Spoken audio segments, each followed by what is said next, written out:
I keep this record because someone has to. Command doesn't write down the things that actually matter. They write down troop movements, resource tallies, casualty figures.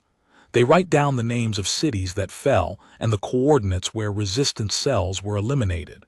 They keep very clean, very organized records of every terrible thing that happened to us, and almost none of the things that kept us human through it. So I keep this one. I've been keeping it for 11 years now. Scraps of paper when paper existed. A battered notebook I traded 3 days of food rations for in the underground markets of what used to be Brisbane. A salvaged galactic issue data tablet that I reprogrammed to encrypt personal files. Those things store about 2 terabytes each, and the Veth don't bother recycling them once the standard service cycle ends, so they pile up in the waste corridors like dead leaves. Easy to find if you know where to look. Dangerous to carry if you get stopped at a checkpoint. I've been stopped 47 times. They never found the tablet. I want to tell you about a woman named Sierra. Not her full name, I'll explain why I'm not writing that down, but Sierra is what she told me to call her, and Sierra is what she was to me for the 2 years she stayed. She was 26 when I first saw her. I was 31. The world as we remembered it had been gone for 14 years, and what was left of it smelled like ozone and recycled air, and the particular kind of exhaustion that only sets in when an entire species has been grinding against the heel of something it cannot fully fight and cannot fully surrender to. She came to my door in the middle of a rain. The rain in New Canberra is not like the rain you might remember from before. Before the occupation, rain was weather. It was inconvenient sometimes, romantic sometimes. It filled dams and annoyed farmers and made children jump in puddles.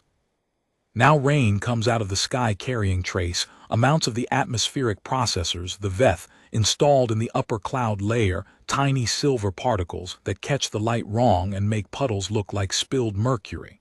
It's not dangerous, exactly. The Veth cleared it for human respiratory tolerance in the first decade because dead labor is unproductive labor. But it tastes like metal on your tongue, and it makes the whole city look like it's melting.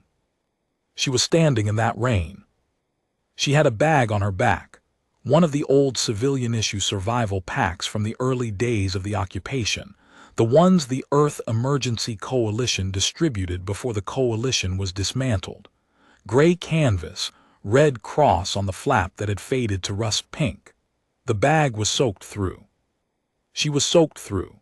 She had a jacket that had been green once and was now the color of old moss, and her hair was dark and wet and plastered to the side of her face, and she was standing at the end of my street like she'd been standing there long enough to stop noticing the rain. I was coming back from a maintenance shift at Processing Bay 9. I work as a certified mechanical adjuster for the Veth municipal infrastructure, which is a very clean way of saying I fix the machines that manage the human labor pools so that the Veth don't have to come down from their administrative towers and do it themselves. It's compliance work. I know what it is. I've had that argument with myself for 11 years, and I always end up in the same place. A dead man can't help anyone. A working man can at least keep the power on in the underground corridors where the resistance cells run their communications networks. So I show up, I fix the machines, I come home. That night I came home, and she was in the rain. I almost walked past her. I need you to understand what it was like to live in New Canberra in post-occupation year 14. You did not stop for strangers. You did not make eye contact with people you didn't know. You did not invite interaction because interaction had a way of leading places you couldn't come back from: Veth attention, compliance officer scrutiny, accusations of collective activity filed under Section 9 of the Labor Stability Code. Strangers were risk. Strangers were the kind of thing you noted and moved on from, and felt vaguely guilty about later in the dark of your own apartment when it was just you and whatever conscience you had left. I almost walked past her. She turned her head. I don't know why that stopped me. People turn their heads. It's a reflex. There was nothing special about the angle of it or the speed of it, but something in the movement caught the edge of my vision and I slowed down just slightly, just a half step, and in that half step she said, very quietly, to no one in particular, or maybe to the rain, or maybe specifically to me, "I can cook, I can clean, I can stay quiet." She wasn't looking at me when she said it. She was looking down the street, toward the processing quarter, toward the blue-white glow of the Veth administrative tower that sat at the center of every occupied city like a replacement sun. She said it like she was rehearsing it, like she'd said it before to other doors and was preparing to say it again. "I can cook, I can clean, I can stay quiet." I stopped walking. There is a category of human behavior that the Veth find fascinating and also slightly baffling, which is the category of doing things for no logical reason. They have a term for it in their administrative documentation.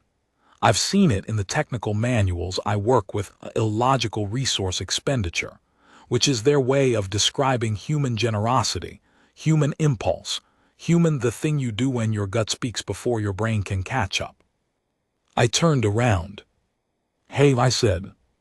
She looked at me then. Her eyes were, I want to say brown, but that's not quite right. They were the color that brown gets when it's been in the dark for a long time and is remembering what light looks like. Careful eyes, the kind that have learned to measure everything before they commit to a reaction. "I'm not asking for charity," she said immediately, flat, preemptive, like she'd had that conversation before too. "I didn't say you were." A pause. She was still measuring me. "You live on this street." "End unit," I said, "third floor." Another pause. The rain came down.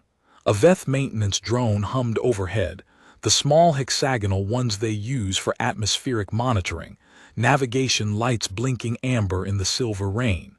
We both looked up at it, the way everyone looks up at them, then looked back at each other when it passed. "I've been standing here for 2 hours," she said, "trying to decide." "Decide what?" "Which door," she said simply. I understood. I didn't need her to explain. Which door was worth the risk, which door looked like it might open, which door led to something that wasn't worse than the rain. "Third floor," I said again, "Unit 14. I turned and walked. After a moment, I heard footsteps behind me. My apartment in New Canberra is what the Veth Housing Allocation System calls a Class 2 single occupancy unit. What that means in practice: one main room that functions as living space and sleeping space simultaneously, a kitchen alcove with a 2-burner recycled heat cooker, and approximately enough counter space to prepare a meal for one if you're organized about it, a bathroom with a sonic clean unit, and a water ration valve that allows 90 seconds of actual water per cycle, and a window that looks out over the processing quarter and the blue-white glow of the administrative tower. It is not a generous space. I have made it livable through stubborn, sustained effort, the kind of effort that is its own form of resistance, the kind that says, "I refuse to let this be only what they made it." I have a bookshelf built from salvaged panels from a decommissioned labor transport. I have 3 plants in repurposed nutrient containers, a variety of modified hydroponic fern that the resistance agri-cells develop to grow in artificial light. I have a patchwork blanket on the bed couch that I assembled from fabric remnants over the course of about 2 years, one piece at a time, trading small favors for each square. I have a working coffee maker, old earth model, preoccupation, Kenyan design. I guard it like it's a weapon. She came in and stood in the middle of the room and looked at all of it. Not with the calculating look of someone cataloging exits or assessing risk. I know what that looks like. I do it myself every time I enter a new space. This was different. This was the look of someone who had not been inside a space that felt like a home in a long time and had forgotten, briefly, to keep their face closed. "You have plants," she said. 3 of them. They're alive." Stubbornly, I said. Something shifted in her expression. Something that wasn't quite a smile but was in the same neighborhood. "I really can cook," she said. I wasn't just saying it. "Okay. And I don't take up much space." "I can see that." "I had a place," she said, then stopped, then started again. "I had a place in the eastern sector. I was there for 7 months. The compliance officers came 2 weeks ago for a routine resource audit, and they found something that wasn't mine. I don't know whose it was. Someone in the building.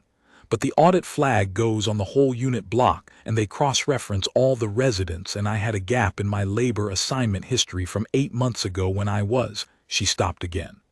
When I was somewhere else. And a gap plus a flag is a detention review. So you left before the review notice came through." I handed her a cup of coffee. Real coffee. I had about 40 grams left and I was rationing it. 1 cup every 4 days. But there are moments when the mathematics of hoarding feel beside the point. She held the cup in both hands and looked down at it for a long time. "Thank you," she said, very quietly, like the words were heavier than they looked. Her name was Sira Voss. She was from a city called Toowoomba, which had been a regional agricultural hub before the occupation, and was now a VETH biomass processing facility. One of the large ones, continental scale, the kind where you could smell the processing chemicals from 40 kilometers out if the wind was wrong. She had been 12 when the VETH came, old enough to remember before, young enough that after had become the primary architecture of her mind. She told me this over the course of several conversations in the first week. Not all at once. Sira was not an all-at-once kind of person. She was a slow reveal kind of person, carefully paced, like someone who had learned that the things you tell people are things they can use against you, and had not yet fully recalibrated for spaces where that wasn't true. I didn't push. I had my own calcification. We circled each other carefully, the way people do when they've both learned that openness is a resource you ration. What I knew from the first week. She had grown up in the biomass facility sector. Her parents had been agricultural workers before the occupation and had transitioned. The VETH word was adapted, a piece of language design I find particularly sinister, to biomass processing under the labor reallocation protocols of year 2.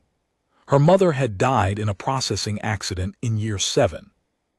Her father had been reclassified as a high-productivity asset and transferred to a different facility, and she had not seen him since year 9, which was 5 years before I found her in the rain. She had been surviving by what the underground networks called soft mobility, moving between informal arrangements in the human residential sectors, trading labor and skills for floor space and food supplements, staying long enough in each place to save a small reserve before the arrangement inevitably destabilized. 7 months was her longest run. Usually it was 2 or 3 before something went wrong, an audit, a compliance sweep, a personal falling out with the person whose couch she was sleeping on. She was very good at cooking with almost nothing. That was not an exaggeration.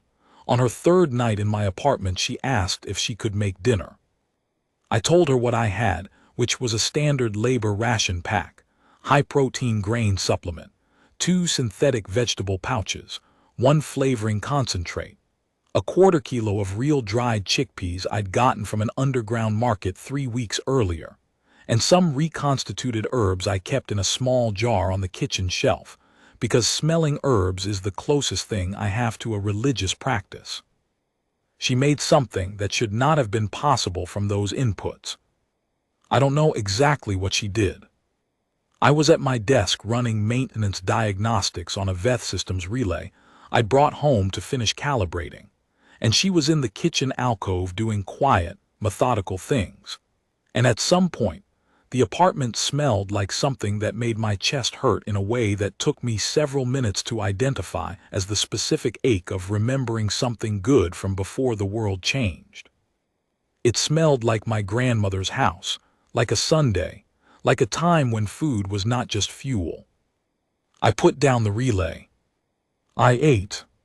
I did not speak for a while after, which she seemed to understand. I want to tell you something about the Veth before I go further, because to understand what happened next you need to understand them, and the understanding is complicated. They are not in the way of many alien invaders in the old science fiction stories we used to tell ourselves, mindlessly malevolent. They don't hate us. The Veth don't really do hate. It's not a concept that maps cleanly onto their behavioral architecture. What they do is something more unsettling. They assess, they measure, they categorize. To the Veth, the Earth and its population represented a resource management problem, and the occupation was their solution to it. We were not enemies to be destroyed. We were assets to be optimized. That sounds better than it is. Being an enemy someone wants to destroy at least implies you matter to them. Being an asset someone wants to optimize means you are useful machinery to be maintained at minimum cost. The distinction is important. The Veth hierarchy operates in 3 visible tiers in the occupied territories. At the top are the sector administrators. You never see these. They exist in the upper levels of the administrative towers, and they run the planetary resource allocation systems.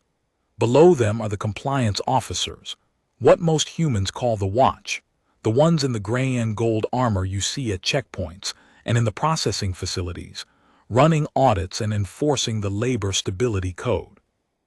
And below them, the tier that interacts with the human labor population most directly, are the resource monitors, biomechanical units, partly organic, partly machined, that move through the human residential sectors on rotating patrol cycles.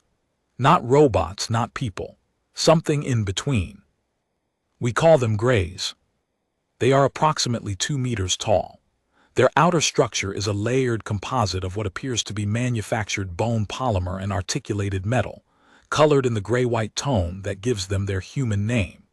Their movement is slightly wrong in the way that makes your hindbrain signal alert, even when your forebrain can't specify why. Not jerky, not slow, just off, in the particular way that things that were built to mimic organic movement without fully achieving it always are.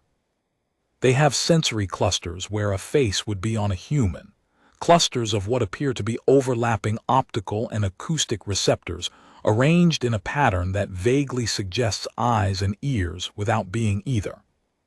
They file compliance reports, they flag anomalies, they are very thorough. There was a Grey assigned to my residential block. His patrol cycle, I use his as a convenience. The Greys don't have gender, brought him past the exterior of my building every 6 hours, and through the common corridor of the building every 18. I had mapped his schedule over years of careful observation. I had incorporated it into how I moved, what I did when, what I kept visible and what I kept hidden. What I had not accounted for was a second occupant. The Grey filed a residential discrepancy report on day 9. I didn't find out until my supervisor at Processing Bay 9 pulled me aside during a maintenance shift. A man named Horat, who had survived the occupation in the same way most of us had, by being useful and staying underneath the radar, and told me quietly, while pretending to show me a calibration schematic, that my unit had been flagged for an occupancy variance. Variance. Single occupancy unit double heat signature, Horat said, eyes on the schematic. Grey filed it at 400. You've got 72 hours before a compliance review. 72 hours. I went home. Sierra was there. She'd taken to keeping the apartment while I was on shift, cleaning and organizing with a thoroughness that was almost aggressive, like she was paying rent in labor.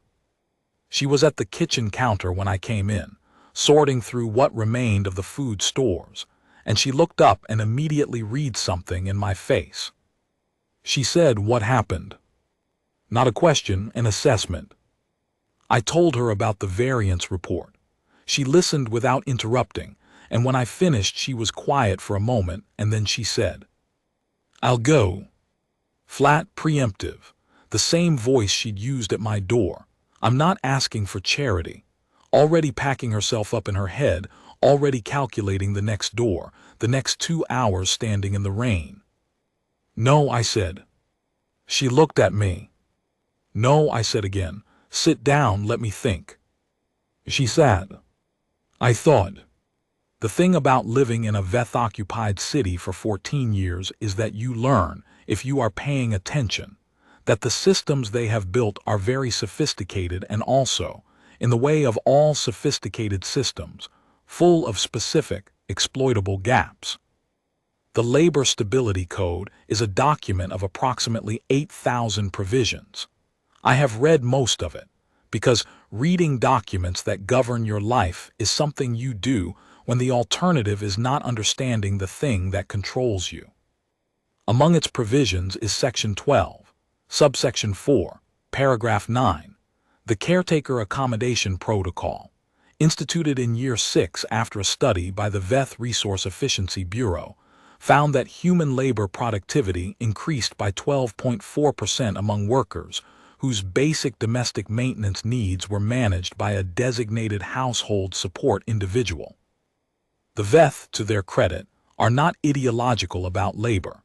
They don't care about nuclear families or social propriety or any of the human cultural scaffolding that used to govern who lived with whom. They care about productivity. And if productivity improved when workers had someone handling domestic maintenance, then the code would be amended to allow for and register caretaker accommodation arrangements. Section 1249. Any registered high-productivity labor asset may apply for a caretaker accommodation authorization, allowing a non-assigned individual to occupy the same residential unit in exchange for domestic support services, provided the primary asset's productivity record meets the qualification threshold, and the caretaker individual undergoes a standard skills and compliance assessment. My productivity record was excellent. I had made it that way deliberately. I filed the CAA application the next morning through the Municipal Labor System's digital interface. The form was 23 pages. I filled out every field with obsessive precision and submitted it before the 800 processing window. The response came back in 4 hours. Application under review. Assessment scheduled, 72 hours from timestamp. Exactly the window of the compliance review. Horet, when I told him, made the face he makes when something could go either way, and he doesn't want to be the one holding the bad news. If the assessment clears before the compliance review finalizes, he said carefully, the variance is reclassified as a pending authorized arrangement. Compliance flag goes dormant. And if it doesn't, then you have a compliance flag and a pending application, and about 3 hours to figure out which one they're going to prioritize. Great, I said. You're a creative problem solver, Horet said, which was his way of saying good luck, I can't help you with this part. Sierra did not react to the application the way I expected. I thought she'd be relieved, or at minimum functional about it. She was a practical person. She understood the mechanics of survival. She would process this as what it was, a procedural workaround. Instead, she sat with it for a long time after I explained it, hands folded in her lap, looking at the kitchen alcove as if it had asked her a question. A caretaker authorization, she said finally. It's a legitimate provision. I looked it up 3 different ways. I know what it is. A pause. My mother had one in year 4 before the processing accident. I hadn't known that. I waited. She cooked for a labor supervisor in our sector. He had the authorization, she had accommodation. It kept the 2 of us in a real unit for almost 2 years. She was quiet for a moment. It's not charity, she said, finally, more to herself than to me. That's what she used to say, it's an arrangement. Both sides get something. Both sides get something, I agreed. She looked at me then. The measuring look, the one that weighed things carefully before committing. You know what the assessment involves, she said. Skills evaluation, compliance background check, interview with a resource monitor. An interview with a gray. Yes. She breathed in slowly, out slowly. Okay, she said. The assessment was conducted on the third day, 600, at the Residential Compliance Office in Sub-Block 7, a low building with the particular aesthetic of VETH administrative spaces, which is to say it was perfectly functional and completely hostile to human comfort. All flat surfaces and recycled air and lighting calibrated to VETH optical frequency ranges rather than human ones, which gives everything a slightly bluish, slightly wrong tint. The gray assigned to conduct the assessment was unit designation NM441. I had encountered NM441 before, on a routine compliance check at my building 14 months earlier. I remembered the sensory cluster configuration, slightly asymmetrical, the left side acoustic receptor more prominent than the right, which on a gray is either a manufacturing variation or an adaptation. No one seems to know which. I remembered the movement, the particular cadence of it. NM441 did not remember me. The grays don't maintain personal memory files for individual humans unless there's a flag in the system. To NM441, we were a case number. We sat across a table from it, or the nearest equivalent, since the chairs in the room were designed without consideration for human posture, and we both perched on the edges of them at angles that were not quite comfortable. And NM441 ran through the assessment protocol. For CIRA, confirmation of identity against the labor registry, skills inventory declaration, compliance background review, the gap from 8 months ago came up. She had a prepared answer, something about an undocumented transit period during a sector reassignment, and she delivered it in a voice so calm and steady, I found myself believing it even though I knew it wasn't entirely accurate. And a demonstration component, where she was taken to an adjacent room for 30 minutes and required to prepare a meal from a standard ration pack under observation. She came back. NM441's optical cluster tracked her across the room. The demonstration was satisfactory, it said. Its voice was the VETH translated to human audio register, a synthesized baritone that hits a specific frequency which humans consistently experience as mildly unsettling. Not threatening, just slightly off, like the movement. Productivity coefficient of domestic output rated at 87th percentile of registered caretaker population. 87th percentile, from a standard ration pack. I looked at Sierra. She was looking at the table. For me, productivity record review, unit inspection report, income and resource allocation audit. NM441 worked through these methodically, the sensory cluster moving between a screen and me and a screen and me in a rhythm that after a while felt almost hypnotic. Everything was in order. Everything was excellent. I had made sure of that over 14 years. Then NM441 said, without looking up from the screen, Unit NM441 notes that the primary asset's productivity record includes a sustained excellence coefficient over the assessment period. This exceeds the threshold for priority authorization consideration. I'm familiar with the provision, I said. Priority authorization processes within the review window. NM441's optical cluster moved to CIRA. Caretaker candidate's compliance background shows one unresolved period notation.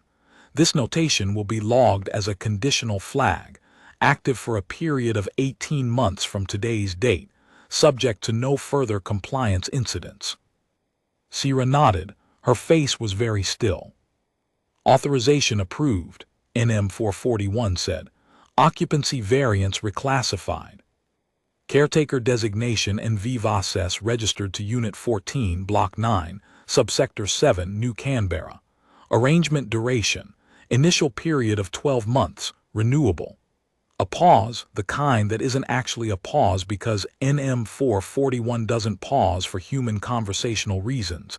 It's just processing sequence timing. Any questions from the registered parties? No, I said. No, Sierra said. We walked out into the New Canberra street. The silver rain had stopped. There was thin, wrong sunlight filtered through the atmospheric processors, giving the city that slightly overexposed look it gets in the daytime, like a photograph taken with the settings a little off. A Veth logistics transport moved overhead, massive and silent, its anti-gravity field making the air hum at a frequency you feel more than hear. We walked for half a block in silence. Then Sierra said, 87th percentile. From a standard ration pack, I said. She made a sound. It took me a moment to realize it was a laugh, a short one, almost involuntary, like it surprised her. My mother would have said that was a passing grade, she said. We kept walking. I want to be precise here because precision matters, and because I know, looking back, that this is the part that is easiest to misread. What Sierra and I were in those first months was not a romance, not in the conventional sense, not in any of the senses that word usually implies.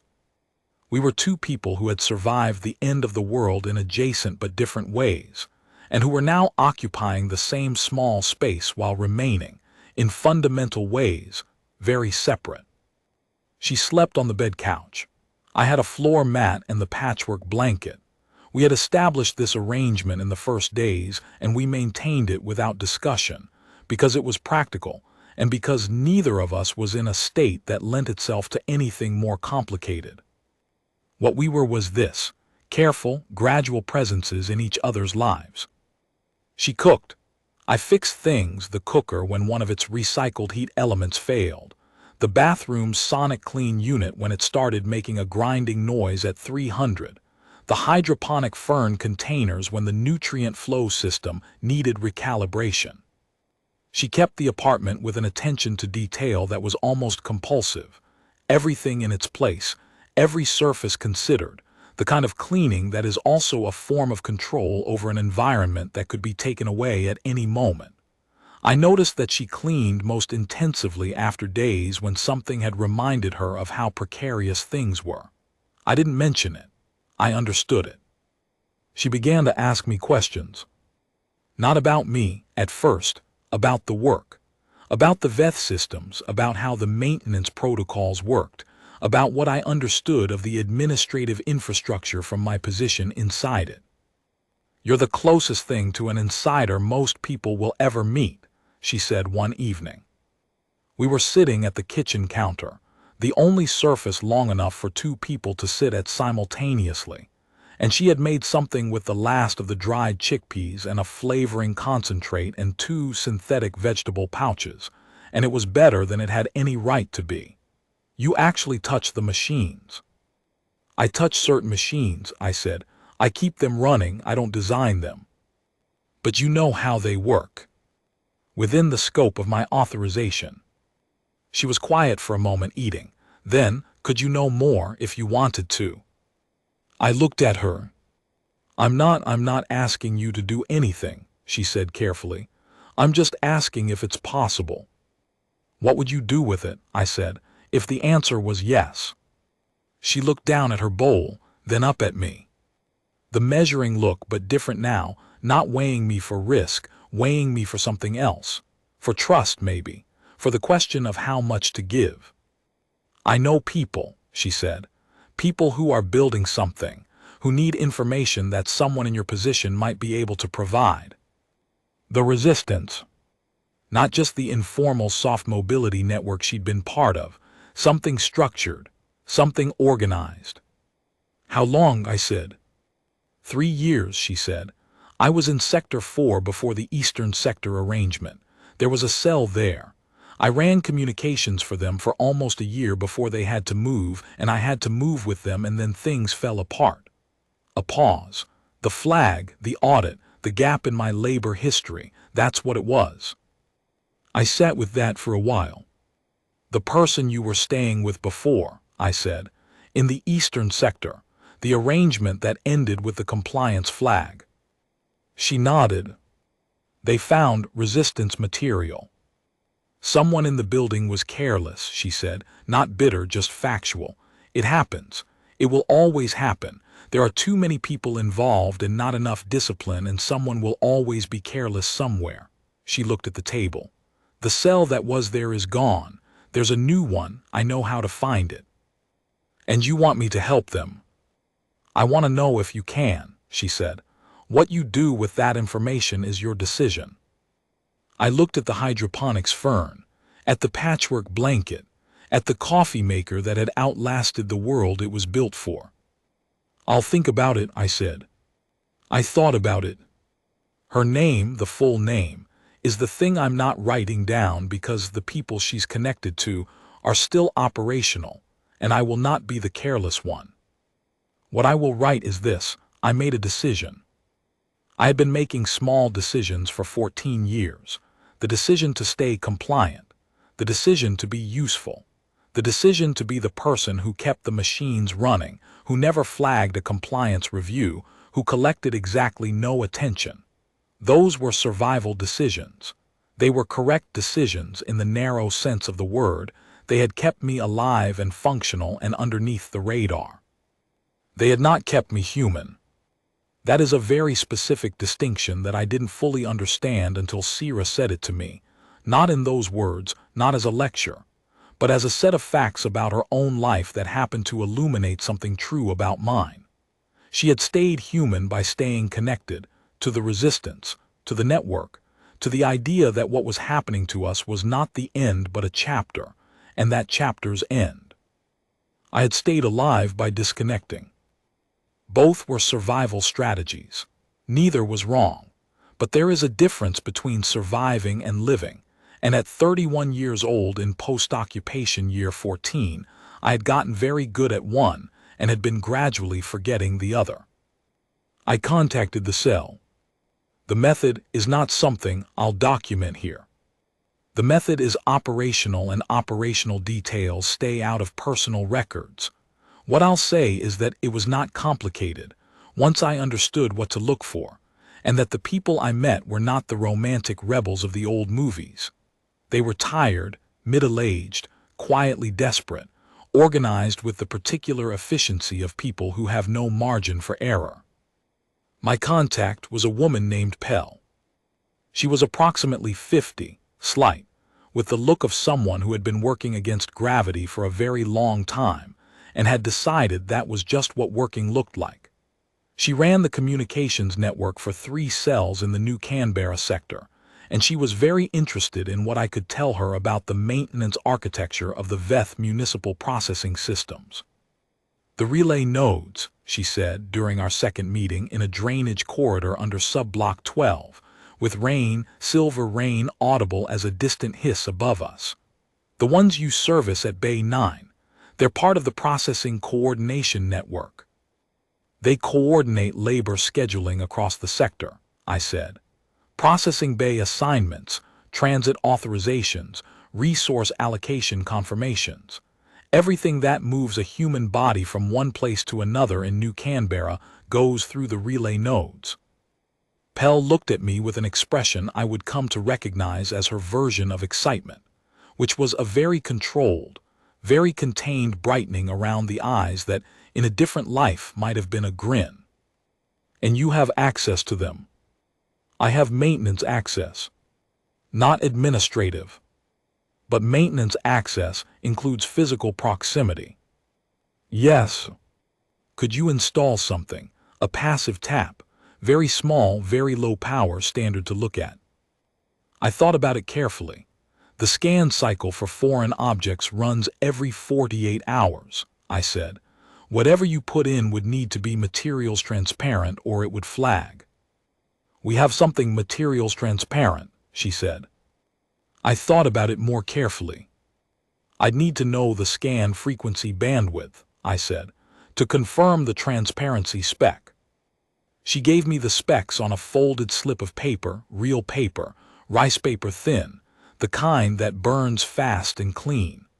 I memorized them in the drainage corridor and shredded the paper against the wet concrete floor. I'll check it against the maintenance manual, I said. How long? 3 days. I'll be here, Pell said. I went back into the rain. The tap worked. I want to say that calmly because that's how it happened, not dramatically, not with any particular moment of triumph, But quietly, in the middle of a routine maintenance shift at Processing Bay 9, between calibrating the flow sensor on Relay Node 7 and running the standard diagnostic on Node 12, I installed the tap in Node 9, which sits in the secondary rack where the scan cycle timing is slightly longer due to a firmware quirk in the older model relays. And I walked out of the bay at the end of my shift and went home and ate dinner and said nothing to Sierra, and did not sleep particularly well. The information Pell's network extracted from the tap over the following 2 weeks was, by her account, substantial. Routing data for labor transit authorizations, scheduling patterns for compliance sweeps when they happened where, with how much advance notice in the system, resource allocation timing for the processing facilities, which told you things about where gaps might open and how long you had to move through them. Information is everything in an occupied world. Information is the difference between being in the right place at a critical moment and being in the wrong place. I became a source. I want to be clear about what that means and what it doesn't mean. I was not a fighter. I did not carry anything dangerous. I did not participate in any actions. The cells operated on a strict separation of functions, both for security reasons and because people like me, maintenance workers with authorization access, were more valuable in position than they would be as active participants. My value was entirely in remaining exactly where I was, doing exactly what I had always done, and continuing to have access to the things I had always had access to. I was the same person, in every external sense. Inside, something had shifted. I noticed it first in the way I moved through Processing Bay 9. I had worked there for 6 years, and I had always been efficient and competent and completely anonymous, the human who fixed the machines so the Veth didn't have to. And I still was all of those things.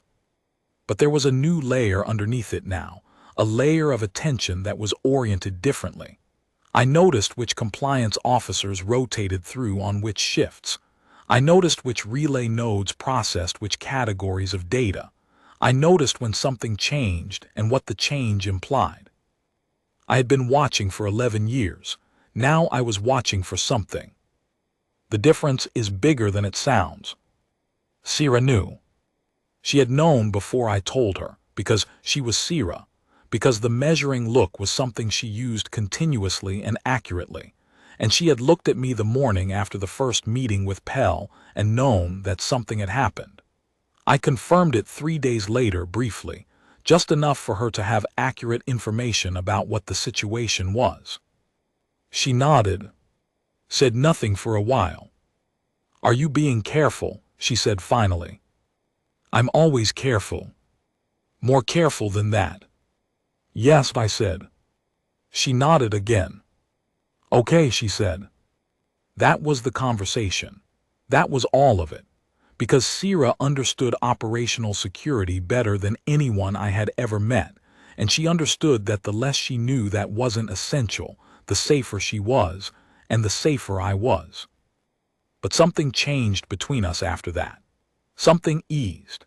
It is very difficult to explain this to someone who hasn't lived through an occupation, who hasn't experienced the specific loneliness of surviving by compliance in a world where survival by compliance means building walls between yourself and the people around you. There is a version of safety that is its own kind of imprisonment, and when you make a choice that puts you on a different side of the wall, even a small choice, even a risky one, there is an opening that happens in the space where the wall was. I started sleeping better. I started being present in the apartment in a different way, less like someone resting between shifts, more like someone living somewhere. I don't think I noticed it happening. Sierra did. She asked me about before. It was a quiet evening. There were a lot of those in the apartment, the two of us in the small shared space with the fern and the blanket and the coffee maker, the blue-white tower glow coming through the window, the city doing whatever the city did in the evenings when the day's labor movement had finished and the grays were on their night cycle. She was mending a jacket, her green-turned moss jacket, which had a tear in the left sleeve she was fixing with the particular careful stitching of someone for whom every piece of clothing represents a non-trivial resource. And I was reading from the old paper books I kept on the salvaged panel shelf, and she said, "What was it like before?" "I was 17, I said. "When they came." "Old enough to remember?" "Old enough to remember a lot." I put the book down. My father worked in renewable energy, solar installation. My mother was a secondary school teacher, history, which she used to joke was the most useless qualification possible in a world that had apparently decided to stop making history for a while and just proceed.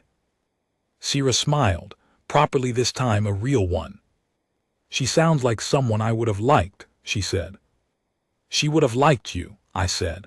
And then, because it was true and because it was evening and because something had opened, she was very practical, about everything. She thought sentiment was a luxury, but she had more of it than anyone I've ever known. She just kept it hidden under a layer of "let's solve this problem." "That's not hiding," Sierra said quietly. "That's just how some people carry things." I looked at her. She was looking at her stitching. "Some people," I said, "carry them very far." She was quiet for a moment.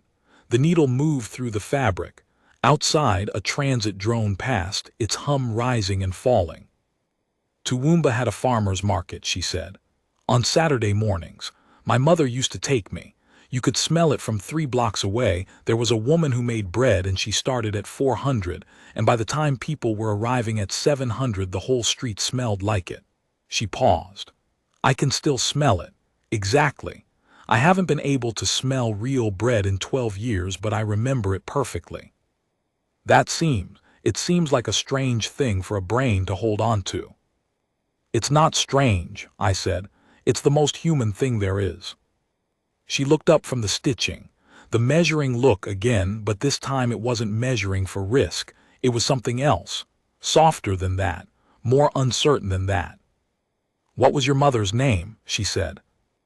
"Elena," I said. She nodded, the way you nod when a name fits the picture you've been building. "My mother's name was Mara," she said. We sat with that for a while. 2 names in a small room. 2 women who had not survived the thing that had taken the world. 2 humans who had left their children the memory of Saturday mornings and bread smell, and the specific way practical people carry sentiment under the surface. I got up and made coffee. It was the second to last of the 40 grams. I gave her the bigger cup. Month 5 was when things changed in the city. I don't want to document the specifics of what happened. Not all of them. Not in a record that could potentially be found. But I'll say this. The resistance network that Pell ran had been one of several operating in the New Canberra sector. And in month 5, 2 of the others made contact, and a coordinated exchange of information produced something that the VETH administrative systems had not expected. The labor transit routing data from my tap, combined with information from 2 other sources in different parts of the city's infrastructure, produced a complete scheduling map for compliance sweeps across a 7-week period.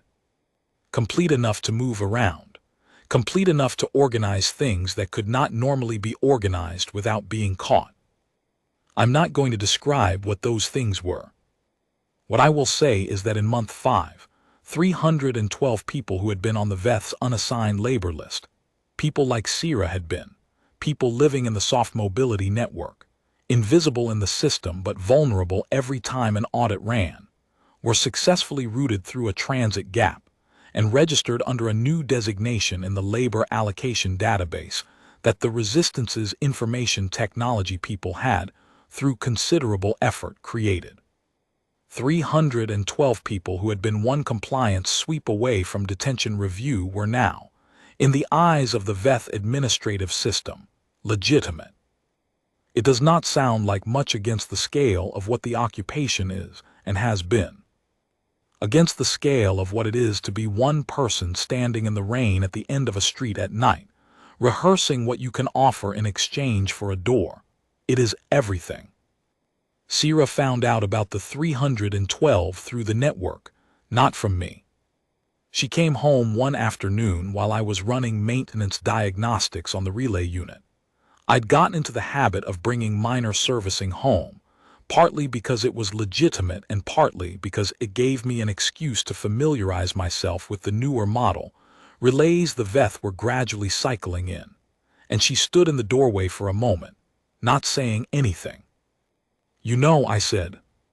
"Pal told me," she said. "Are you angry?" She came fully into the room, sat down on the edge of the bed couch. She was quiet for a long time, and I was getting ready for something, for the careful, measured response that kept things at arm's length, the one I'd come to recognize as her default. "My mother had a CAA too," she said. "In year 4, I told you that." "You did. But what I didn't tell you is that in year 5, when the compliance sweep hit our sector, the person she had the arrangement with, the labor supervisor, he had a flag in his record. Old one from year 2, something minor. But in year 5 they were doing cross-reference audits and the old flag resurfaced and he was detained for review." She looked at her hands. "His name came up in the occupancy audit. My mother's CAA became associated with his flag. And when you have an associated flag on a CAA, the arrangement is terminated pending review, and the caretaker is reclassified as an unassigned individual." I was very still. "She was unassigned for 4 months, Sierra said, before she got a position at the processing facility. And 8 months after that, the accident." A pause. "If there had been something like what you did, a transit gap, a new designation, if someone had built that 4 months earlier," she stopped, started again. "I know that's not how it works. I know you can't retroactively." "Sierra." She stopped talking. "I know," I said. She looked at me. Her eyes were very bright, in the way that doesn't go all the way to tears but lives right next to them. 312, she said. 312, I said. She breathed in, out. The brightness in her eyes didn't go away, but something steadied behind it. "Mara she would have said that was a passing grade too," she said. "Maybe a little better than passing." "An 87th percentile," I said. That surprised her. A real full surprise, and then the laugh came again, the short involuntary one, and this time it didn't stop at 1. It ran on a little 3 or 4 beats, and she put her hand over her mouth the way people do when a laugh catches them off guard, and when she took the hand away she was smiling, and the smile was different from any I'd seen on her face before. Not the careful corner of the mouth version. Something that used her whole face. I had not seen her whole face smile before that moment. I found that I was smiling too. I have been putting off writing this part. Not because I'm afraid of it, or not only because of that, but because it is the part that most requires precision, and I have been trying to find the exact right words for what happened. I don't know if I have them yet. I'll try anyway. It was a Tuesday. The Veth operate on a 14-day administrative cycle, and Tuesday of the 7th day is when the senior compliance oversight runs through the processing bays. A different level of scrutiny than the routine gray patrol. Compliance officers in the gray and gold armor, 2 of them, with a resource monitor officer, not a gray. One of the Veth themselves, middle tier, the kind you almost never see in the human residential sectors but who appear periodically in the industrial zones. Taller than the grays, differently structured. The Veth morphology is, I'll just say it reads to human perception as vaguely insectoid, which is neither accurate nor fair but is the honest first impression every time. Jointed limbs at unusual angles. A head structure that doesn't quite match any Earth analog optical organs that are actually beautiful in a way that is also slightly alarming, because they catch light like deep water. I knew Tuesdays. I had mapped them the same way I'd mapped the Gray's patrol cycle. I was always exactly where I was supposed to be on Tuesdays, doing exactly what I was supposed to be doing, presenting a maintenance record so impeccable it was almost a work of art. On this particular Tuesday, I was at Node 9. Node 9, where the tap was.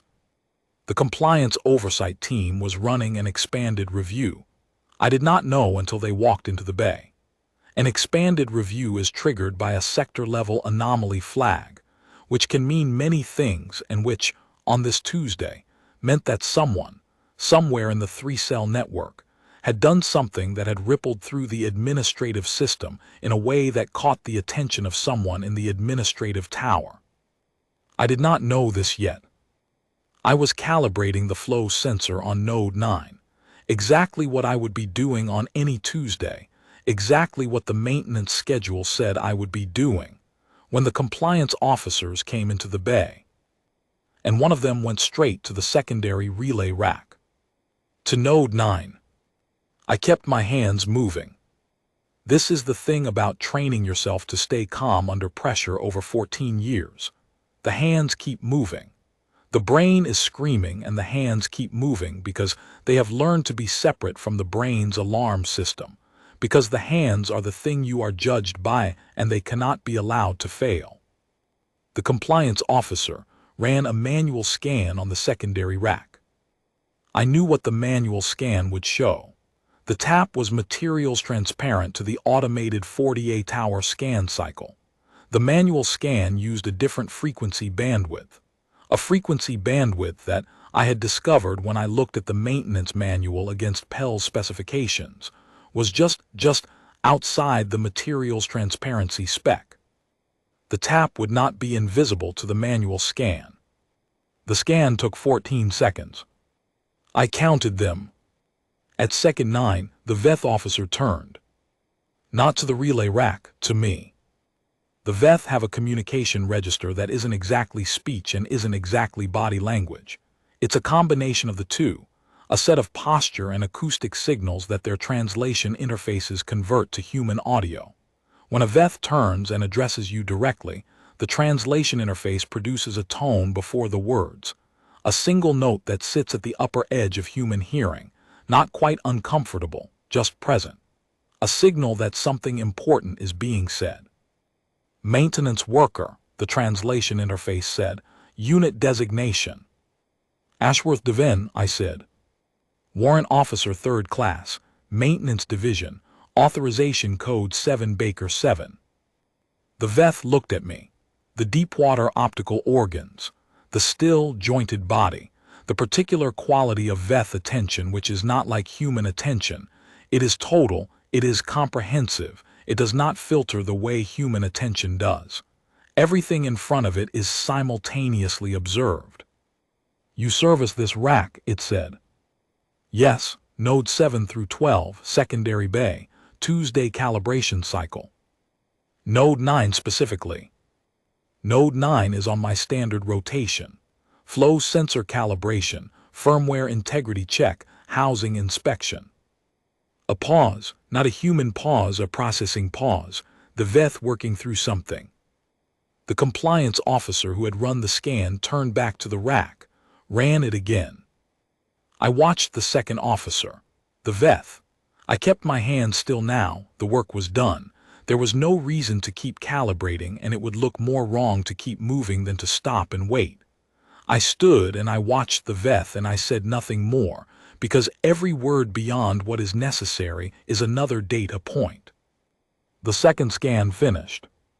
The compliance officer looked at the readout, looked at the VETH, said something in their communication register that the translation interface didn't render an internal exchange.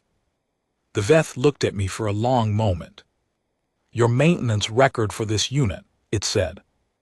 I can pull it on the Bay terminal, I said. Would you like me to do that? A pause. Yes, it said. I walked to the Bay terminal slowly, normally, the walk of a man who has nothing to hide and is cooperating with an administrative review because that is what cooperative asset-designated humans do.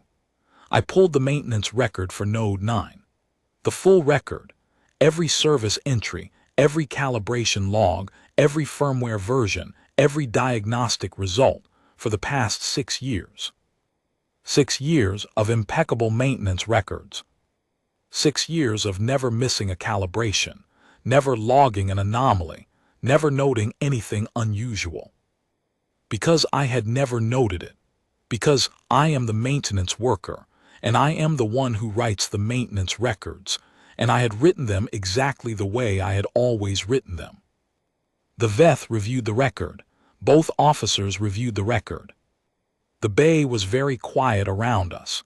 The other workers had found reasons to be at the far end of the space, the way humans do when compliance comes in, the instinct to become invisible, to not be the one standing near whatever has been noticed. I was the one standing near what had been noticed. I stood there and breathed normally and waited. The Veth spoke. The scan anomaly on Node 9 secondary rack, it said, has been logged as a materials variance consistent with standard age composite degradation in the housing unit. I kept my face where it was. The maintenance record supports a service age within the variance range, it continued. No further action required at this time. Recommend Node 9 housing inspection at the next scheduled maintenance cycle. I can flag it for next Tuesday, I said. Do so, it said. The compliance team left the bay. I flagged Node 9 housing inspection for the following Tuesday. I finished the Tuesday calibration cycle. I ran every diagnostic on the remaining nodes. I wrote the maintenance log for the day. Then I went to the bathroom at the end of the corridor and stood over the sink for about 2 minutes with the water running, cold, metal tasting, the real water from the ration valve, 90 seconds of it, and I held on to the edge of the sink and breathed until the shaking in my hands had stopped completely. 2 minutes. Then I went back to work. I removed the tap that evening. Pell's network had gotten 6 weeks of data, 6 weeks of routing schedules, sweep timing, resource allocation patterns. That is a long time for a tap to run. I knew it and Pell knew it, and I had been planning the extraction anyway, but the Tuesday review moved the timeline up by 48 hours. I met Pell in the drainage corridor. Close, she said, looking at the tap unit. Close, I agreed. You're all right. I'm all right. She turned the unit over in her hands, small, gray, almost inert looking. This bought us a lot, she said. What's in here bought us more than what we've had in 2 years. Good. Ashworth, she looked at me. Not Pell's usual expression, which was contained and tactical, something less contained. What you did putting this in, keeping it in, what you did today in that bay, I need you to understand that I know what that costs. I thought about the sink and the shaking hands. I know what it costs, I said. I know you know, a pause. I'm saying I know too. I nodded. We were quiet in the drainage corridor with the silver rain above us. There's going to be more, she said. What we're building, it's going to take more than taps, more than routing data. We're looking at something bigger. How much bigger? The sector administrator level, she said. I looked at her. That's not maintenance authorization, I said. No, it's not. She folded the tap unit into her jacket. But you know the maintenance architecture for the whole municipal system. And the municipal system and the administrative system share infrastructure at 3 relay junctions in the city. 3 junctions. I had mapped them.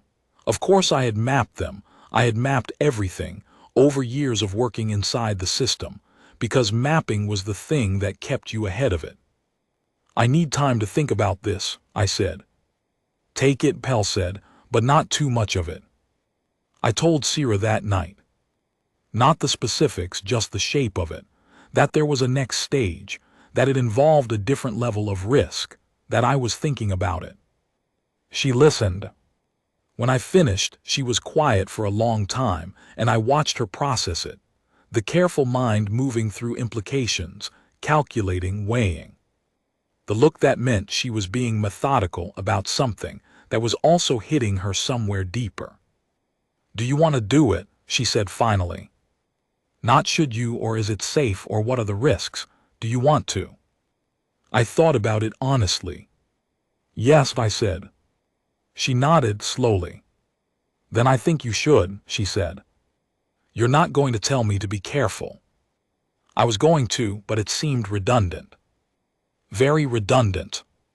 You are the most careful person I have ever been in the same building as, she said. There was something in her voice that was not quite amusement and not quite admiration, and lived in the specific overlap between them. You mapped the compliance cycle for this entire sector in your head, and then you put a tap in the middle of it and kept it running for 6 weeks. And today, you stood in front of a VETH officer while he scanned the relay it was sitting in, and your maintenance record was so perfect he classified it as routine degradation. The housing unit is genuinely aging, I said. Deven, she said. Yes. Shut up and drink your coffee. I drank my coffee. The last 40 grams, I said. That's the last of it. She looked at her cup, then at mine, then back at hers. It's very good, she said. It always was. We sat in the small apartment with the fern and the blanket and the empty coffee maker and the blue-white tower glow coming through the window, and I thought about the 3 relay junctions and the sector administrator level and what the shape of something bigger might look like. I thought about my mother teaching history in a school that didn't exist anymore. I thought about Mara Voss making bread smell on a Saturday morning in Toowoomba. I thought about 312 people who were no longer standing in the rain at the end of a street at midnight, rehearsing what they could offer in exchange for a door. I thought a chapter ends. I thought someone has to be writing it. The caretaker accommodation authorization expires in 3 days. I renewed it 4 months ago. The renewal is a simpler process than the initial application, provided there are no compliance incidents in the intervening period, which there were not. The new authorization runs for 24 months. I have the confirmation in the digital archive, which I have encrypted under a code that requires 3 separate inputs that only I know and that are not written anywhere. I am writing this on a Wednesday evening. Sira is cooking. This is, by now, not remarkable in any practical sense. She has been cooking in my kitchen for 12 months, and she knows every quirk of the recycled heat cooker, and every combination that can be produced from standard labor rations, and the occasional supplemental purchase from the underground market, which has improved both in variety and in reliability since Pell's network started coordinating supply chain information with the agricultural resistance cells in the outer sectors. But I notice it every time. I notice the sound of it, the particular sounds of that kitchen, the burner element clicking on, the soft sound of something going into a heated pan, the occasional quiet word she says to herself when she's adjusting something, which I have learned over 12 months to interpret as either this is going well or this requires improvisation. 2 states that are surprisingly easy to distinguish from the cadence of the word rather than its content. I notice the smell. Every time, without exception. The smell always does something to the part of me that remembers before, and I have stopped trying to manage that response and have just accepted it as the cost and the benefit of living somewhere that smells like food being made with care. I notice the light, the way she moves in the kitchen alcove in the evening, with the overhead panel on low because she has told me she prefers lower light when she cooks. Something about the feel of it, and the lower light in the kitchen combined with the blue-white glow from the window creates a particular quality of illumination in the apartment that I have not found a word for and am not sure needs one. I notice all of this every time. I don't think that will stop. What I have not written yet, and am writing now because I said this was a record, and a record should have all of it. On the night of month 10, Sira and I talked until 300.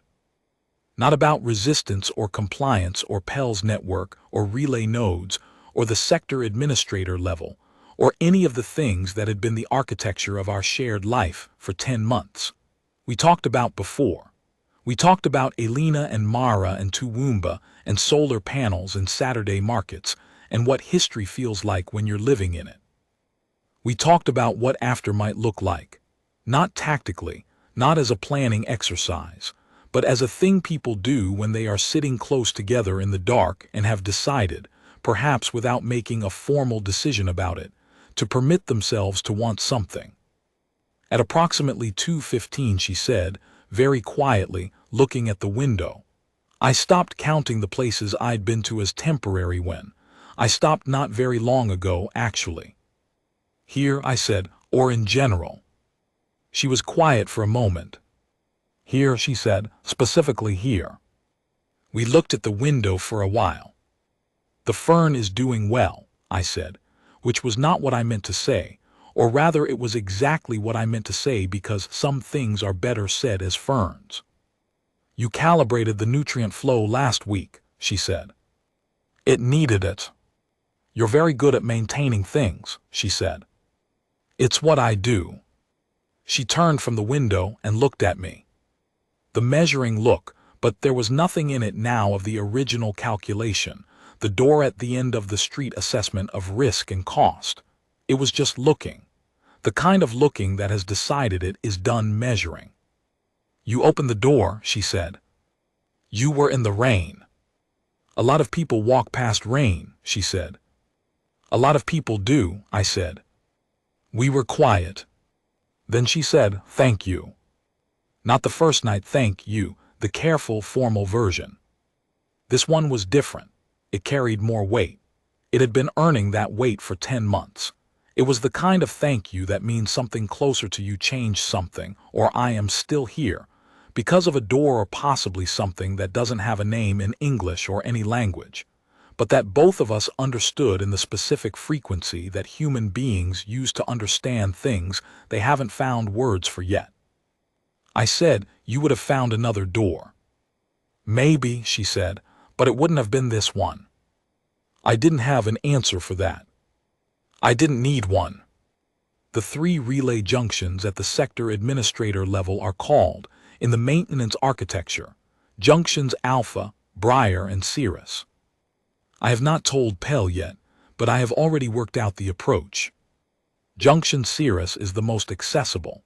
It sits at the interface between the municipal processing network and the administrative tower's secondary communications infrastructure, and it is serviced by a maintenance team that includes 2 individuals I have worked alongside for 3 years and whose authorization profiles, I have noticed, include a combined access scope that would, theoretically, allow a dual signature maintenance order to reach components within the administrative infrastructure itself. Theoretically. There is nothing theoretical about what I'm going to do with that observation.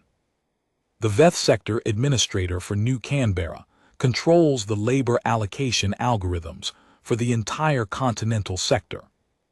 The decisions that come out of the administrative tower determine who works where, who gets reclassified when sweeps happen, which cells get flagged, how resources flow. If Pell's network had access to the administrative routing, even passive, even partial, the 3-cell structure in New Canberra could become something larger. The transit gaps that saved 312 people could become reliable, predictable, scalable. A chapter ends. Someone has to be writing it. I have been writing mine for 11 years. I am not done. Final note, DASHWRTH. I'll end this record here for now. Not because the story is over. The story is not over. It is nowhere near over, and I am under no illusions about what comes next or how hard it will be. What we are doing, what Pell's network is building, what Sierra is connected to, what I am becoming a part of, none of it is small and none of it is safe, and all of it is going to require everything we have for a long time. But I want to end this particular record here because this particular thing is complete. The thing that started with a woman in the rain at the end of a street on a night in post-occupation year 14, saying quietly to no one in particular, or maybe to the street, or maybe to me, "I can cook, I can clean, I can stay quiet." That thing is complete because she does not have to say those words anymore. Because the door is hers as much as it is mine. The fern is partially hers. The blanket she helped extend by 3 more squares she sourced from an underground fabric merchant. The coffee maker which we are saving up to fuel with a new supply of real beans from the agricultural cells when they come through. The kitchen alcove is so thoroughly hers that I have to think to remember it was ever just mine. She does not have to offer herself in small increment against the cost of shelter. She does not have to stand in the rain and count which door. And I am not the man who walked home from the maintenance shift with his head down, and his life reduced to the distance between compliance and catastrophe. I am not that man anymore. What I am instead is harder to name. A person who kept a record. A person who opened a door.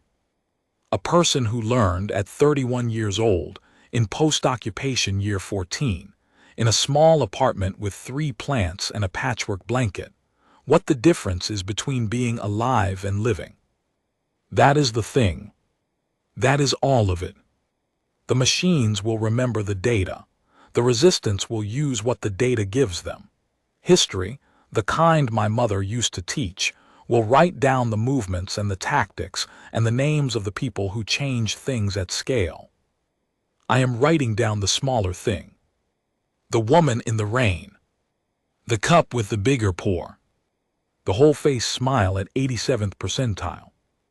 The quiet of an apartment in the evening with someone in the kitchen, making something from almost nothing, the smell of it moving through the room like a memory of Saturdays, like a world that is not gone but waiting.